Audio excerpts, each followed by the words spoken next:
एक दिन गौतम बुद्ध अपने शिष्यों के साथ एकदम शांत बैठे हुए थे। उन्हें इस प्रकार बैठे हुए देख शिष्य चिंतित हुए कि कहीं वह अस्वस्थ तो नहीं है। एक शिष्य ने उनसे पूछा कि आज वह मौन क्यों बैठे हैं, क्या शिष्यों से कोई गलती हो गई है।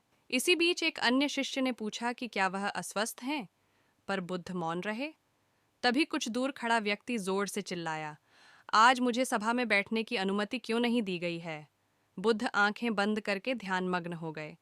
वह व्यक्ति फिर से चिल्लाया, मुझे प्रवेश की अनुमति क्यों नहीं मिली। इसी बीच एक उदार शिष्य ने उसका पक्ष लेते हुए कहा कि उसे सभा में आने की अनुमति प्रदान की जाए। बुद्ध ने आंखें खोलीं और बोले, नहीं, वह अछूत है, उसे आज्ञा नहीं दी जा सकती। यह सुनकर शिष्यों को बड़ा आश्चर्य हुआ। बुद्ध उनके मन का भाव समझ गए और बोले, हाँ, वह अछूत है। इस पर कई शिष्य बोले, हमारे आश्रम में जात पात का कोई भेद ही नहीं, फिर वह अछूत कैसे हो गया। तब बुद्ध ने समझाया, आज वह क्रोधित होकर आया है। क्रोध से जीवन की एकाग्रता भंग होती है। क्रोधी व्यक्ति प्राय मानसिक हिंसा कर बैठता है, इसीलिए जब तक वह क्रोध में रहता है तब तक अछूत होता है। इसीलिए उसे कुछ समय एकांत में खड़े रहना चाहिए।